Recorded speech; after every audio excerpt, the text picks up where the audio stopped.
ना दिल को लगाते, ना हैरान होते, ना दिल को लगाते, ना हैरान होते।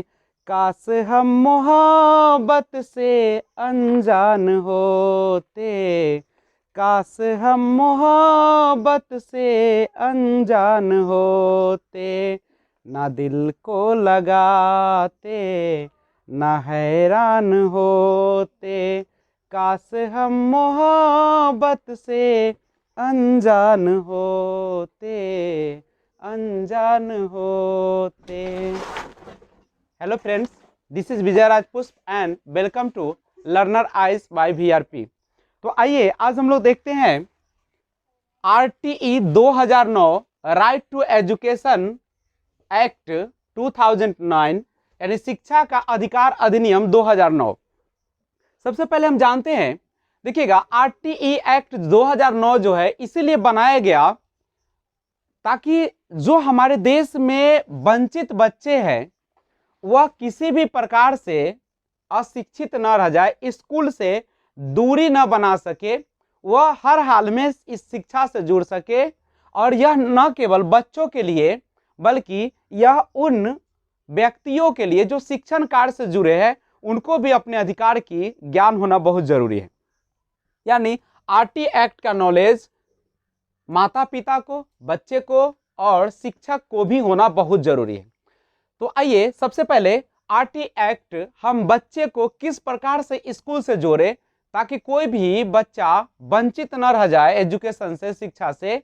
उसके लिए क्या किया गया, तो इसका जो मुख्य आधार था अनुच्छेद 45, जिसमें व्यवस्था की गई बच्चा को जन्म से लेकर 6 वर्ष तक ईसीई यानी अर्ली चाइल्डहुड केयर एजुकेशन, जो कि निःशुल्क शिक्षा सभी को मिले, और मुख्य आधार था अनुच्छेद 45। लेकिन जब इसी को आगे बढ़ाते हुए 86वां संविधान संशोधन किया गया 2002 ईस्वी में, और उसमें अनुच्छेद 21 के ए में यह विस्तृत रूप से वर्णन किया गया कि जितने भी 6 वर्ष से लेकर 14 वर्ष तक के बच्चे हैं, उस बच्चे को निःशुल्क एवं अनिवार्य शिक्षा दिया जाए। न केवल निःशुल्क बल्कि उन्हें अनिवार्य तौर पे दिया जाए, यानी किसी भी बच्चे को अशिक्षित नहीं रखना है, सभी को स्कूल से जोड़ना यह अनिवार्य है। और इसे मूल अधिकार फंडामेंटल राइट से भी जोड़ा गया।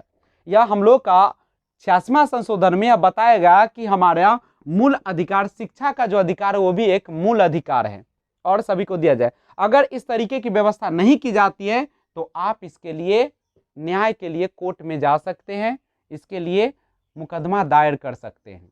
यानी कोई भी माता पिता अपने बच्चे को स्कूल से दूर नहीं रख सकता है।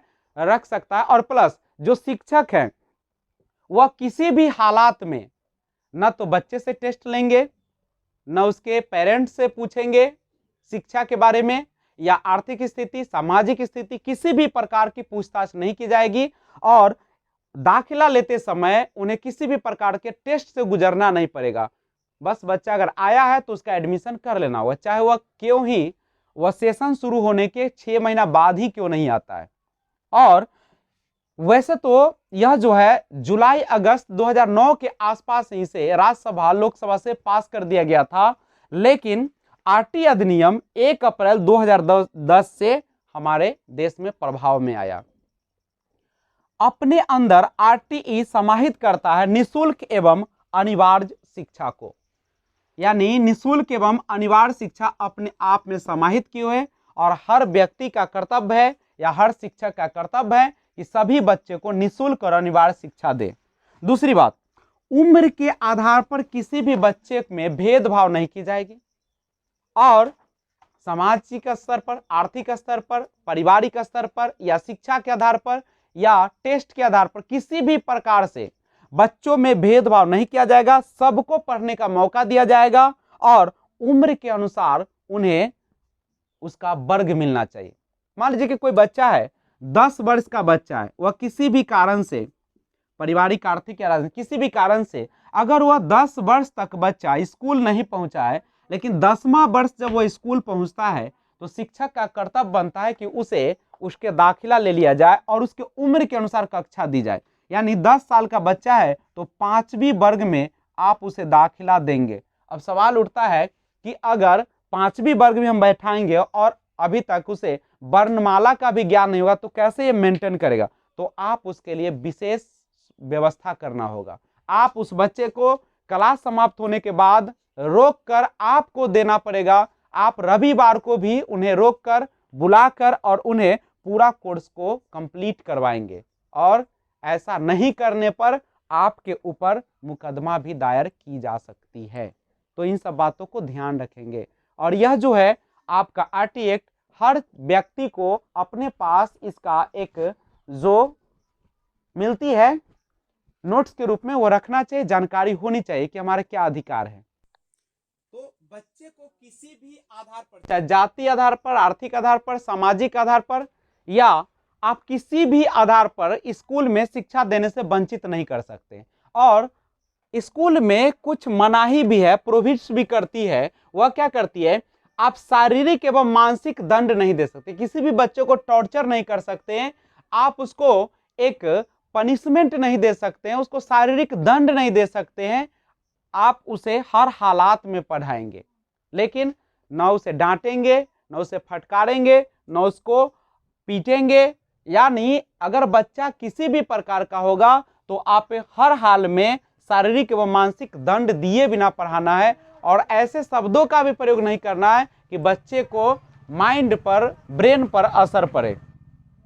नामांकन के लिए किसी भी प्रकार का टेस्ट या परीक्षण नहीं लिया जा सकता, चाहे माता पिता हो चाहे बच्चे हो, उसे एडमिशन लेना है, नामांकन ले लेना है हर हालात में उसको।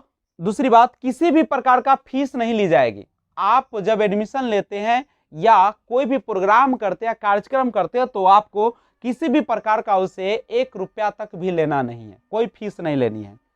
निजी ट्यूशन शिक्षक नहीं ले सकता है। और शिक्षकों के लिए अब व्यवस्था की गई कि जब आप गवर्नमेंट स्कूल में हैं तो आप किसी भी प्रकार का ट्यूशन नहीं चला सकते, कोचिंग नहीं चला सकते, स्कूल नहीं चला सकते हैं। और दूसरी बात, ये तो सरकारी स्कूल में बिल्कुल मुफ्त शिक्षा की बात हुई, निःशुल्क शिक्षा की और अनिवार्य शिक्षा की। लेकिन जो प्राइवेट स्कूल है, निजी स्कूल है, उसमें भी जो पिछड़े वर्ग के लोग हैं, पिछड़े वर्ग के बच्चे हैं, चाहे आर्थिक, राजनीतिक, सामाजिक स्तर पर या वंचित वर्ग के बच्चे हैं, उन्हें भी आप 25% का अतिरिक्त कोटा रखेंगे। बिना रिकॉग्नाइज्ड कराए स्कूल नहीं चला सकते हैं। आपको 3 साल के अंदर अपने स्कूल को रिकॉग्निशन करा लेना है, पहचान करवा लेना है, एक लाइसेंस ले लेना है। और आप जो शिक्षक की व्यवस्था करेंगे वह अच्छे होना चाहिए, गुणवान होना चाहिए और प्लस एक एजुकेटेड होना चाहिए, शिक्षित होना चाहिए। आपको जो मन करता है उस प्रकार के शिक्षक को नहीं रख सकते हैं।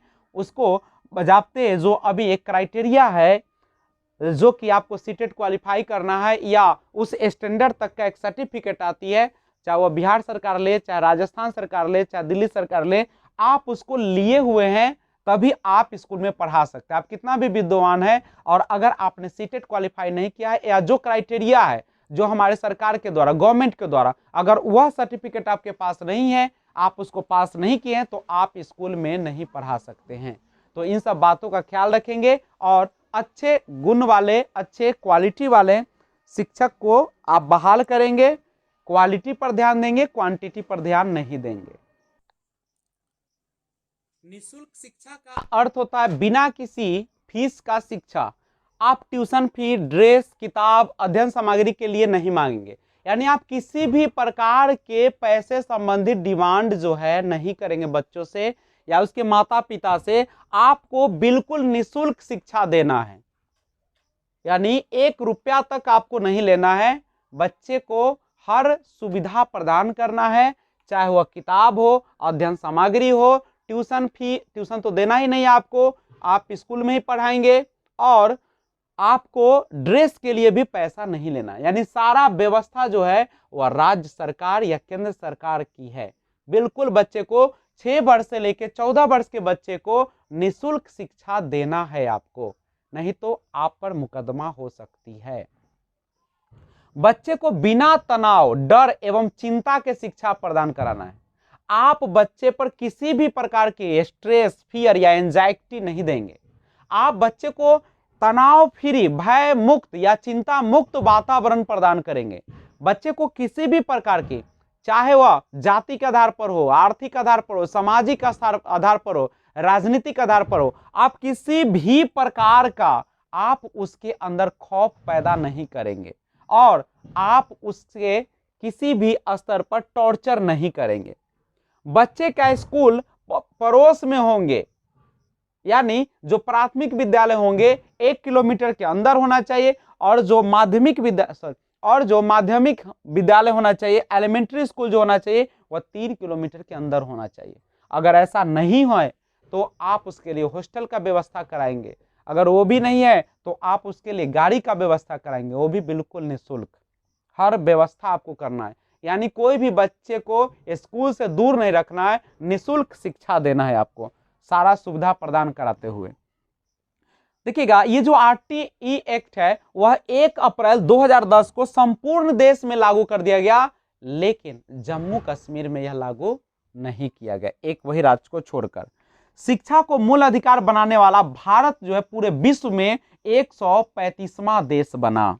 और याद रखिएगा, आप पढ़े थे 21 के ए, अनुच्छेद 21 के ए में 86वां संशोधन 2002 था कि 2000 था। तो जो 2002 जो था उसमें तो 86वां संविधान संशोधन 2002 में जो हुआ था उसमें स्पष्ट तौर पे बताया गया अनुच्छेद 21 के ए में कि 51 के 21 के है 21 के ए में कि सभी बच्चे को आपको निःशुल्क और अनिवार्य शिक्षा देना है। तो ध्यान रखिएगा इन सब चीजों को। लेकिन दिव्यांग जो बच्चे हैं उनको 18 वर्ष तक शिक्षा बिल्कुल निःशुल्क देना है। तो ध्यान रखिएगा 51 ए के अंतर्गत माता पिता का अधिकार है कि बच्चे को स्कूल में नामांकन कराए और अनिवार्य शिक्षा दिलाए। राज्य सरकार का भी कर्तव्य है कि बच्चे को किसी भी प्रकार से स्कूल में पहुंचवाए। अगर ऐसा नहीं करते, माता पिता भी अगर सोचता है कि बच्चा मेरा है, मेरा जन्मसिद्ध अधिकार है कि मैं उसे पढ़ाऊं या नहीं, तो उस पर मुकदमा हो सकती है, जेल हो सकती है। शिक्षकों की संख्या कक्षा 1 एवं 5 के लिए देखिएगा ये निर्धारित की गई कि अगर 30 बच्चे होंगे तो 1 शिक्षक, 60 बच्चे होंगे तो 2 शिक्षक, 90 बच्चे होंगे तो 3 शिक्षक, 120 बच्चे होंगे तो 4 शिक्षक, यानी 120 बच्चे तक 30 का रेशियो लेकर चलना है 1 शिक्षक के लिए।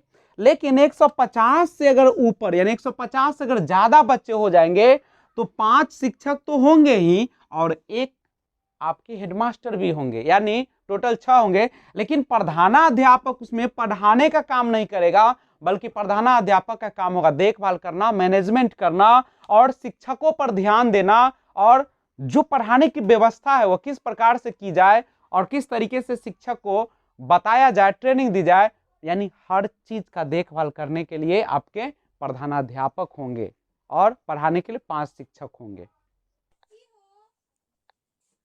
भवन बिल्डिंग्स के बारे में जानते हैं। कम से कम 1 कक्षा कमरा यानी क्लासरूम शिक्षक के लिए एवं मुख्य शिक्षक के लिए कार्यालय की व्यवस्था हो, यानी प्रत्येक कक्षा के लिए, प्रत्येक शिक्षक के लिए एक कमरा होना चाहिए जहां पे वो पढ़ा सके और मुख्य शिक्षक के लिए कार्यालय की भी व्यवस्था हो।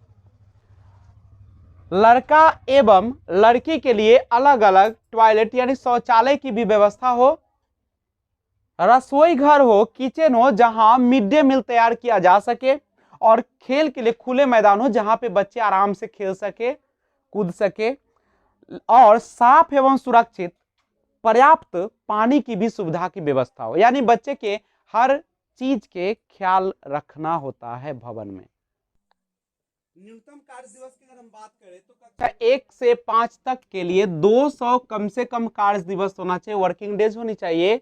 और कक्षा 6 से 8 के लिए कम से कम 220 कार्य दिवस होने चाहिए, यानी कम से कम आपको इतने आवर्स काम करने, दिन काम करने, 200 दिन या 220 दिन, यानी कक्षा 1 से लेकर अगर 5 तक है तो आपको 200 दिन तक काम करना है और 6 से 8 के लिए 220 दिन। इंस्ट्रक्शनल आवर्स यानी शैक्षणिक घंटा जो है वह कक्षा 1 से लेके 5 तक 800 घंटा होना चाहिए एक पूरे शैक्षणिक कार्यकाल में, और कक्षा 6 से 8 तक 1000 घंटा आपको पढ़ाना है पूरे शैक्षणिक जो समय होगा। उसके बाद न्यूनतम कार्य घंटा प्रति सप्ताह हम शिक्षक के लिए देखें तो एक शिक्षक जो है प्रति सप्ताह कितने घंटे काम करेंगे, तो 45 घंटा उसको काम करना पड़ेगा, इंक्लूडिंग प्रिपेयरिंग आवर्स को लेते हुए, यानी तैयारी का समय को शामिल करते हुए एक सप्ताह में कम से कम 45 घंटा उसे अनिवार्य रूप से पढ़ाना है। तो पुस्तकालय के बारे में भी देखिए, पुस्तकालय की भी व्यवस्था होना चाहिए प्रत्येक स्कूल में, जिसमें समाचार पत्र, पत्रिकाएं, किताबें, कहानी की किताबें भी अनिवार्य रूप से हो, ताकि बच्चे जो है खाली समय में वहां पे जाके पढ़ सके, या अगर खाली नहीं भी है तब भी कम से कम सप्ताह में एक बार जरूर ऐसा पीरियड लगना चाहिए जिसमें बच्चे पुस्तकालय में जाकर पढ़ सके। और पुस्तकालय रविवार को भी खुली रहनी चाहिए ताकि बच्चे आकर वहां पढ़ सके। खेल सामग्री यानी play material, games and sports equipment प्रत्येक कक्षा के जरूरत के अनुसार प्रदान की जाएगी। मान लीजिए कोई बच्चा किसी कक्षा में अगर क्रिकेट के शौकीन है तो क्रिकेट के बॉल, बैट और विकेट की व्यवस्था, फुटबॉल के लिए फुटबॉल की व्यवस्था, टेनिस के लिए कैरम बोर्ड, उसकी कैरम बोर्ड भी होना चाहिए। यानी जरूरत के अनुसार प्रत्येक कक्षा के लिए खेल सामग्री उपलब्ध कराई जानी चाहिए, और प्रत्येक कक्षा के बच्चों को कम से कम मैदान में जाने का भी अवसर दिया जाना चाहिए, खेल के मैदान में।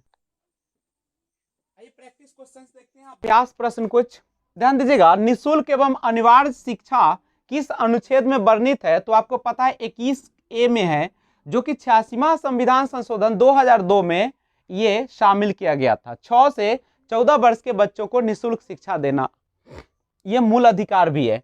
प्राथमिक स्कूल में शिक्षक एवं बच्चा का अनुपात जो होना चाहिए, एक शिक्षक होना चाहिए 30 बच्चे पर, और जब एलिमेंट्री लेवल पर जाएंगे तो होना चाहिए एक शिक्षक 35 बच्चे पर, और जब 200 से ज्यादा बच्चे हो जाए तो ध्यान रखिएगा वहां पे एक शिक्षक जो होना चाहिए 40 बच्चे पर होना चाहिए, लेकिन इससे ज्यादा नहीं होना चाहिए।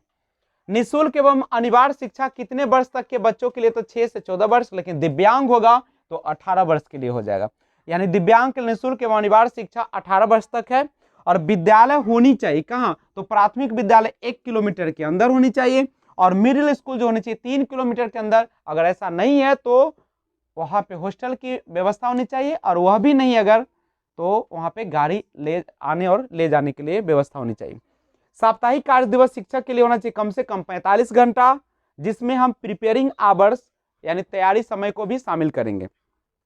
आरटी 2009 प्रभाव में आया कब, तो 1 अप्रैल 2010 को। ऐसे जुलाई या अगस्त 2009 में यह लागू कर दिया गया था, पास कर दिया गया था राज्यसभा और लोकसभा में, लेकिन यह पूरे इफेक्ट में आया वह 1 अप्रैल 2010 को। निःशुल्क में अनिवार्य शिक्षा जो है हमारा मूल अधिकार है, और पूरे विश्व में भारत जो बना 135वां देश बना। आई होप आपको यह वीडियो अच्छी लगी होगी, तो आप इस चैनल को सब्सक्राइब कर ले और बेल आइकन को ऑल पर प्रेस कर दें। Thanks for watching, keep watching. जय हिंद, जय भारत।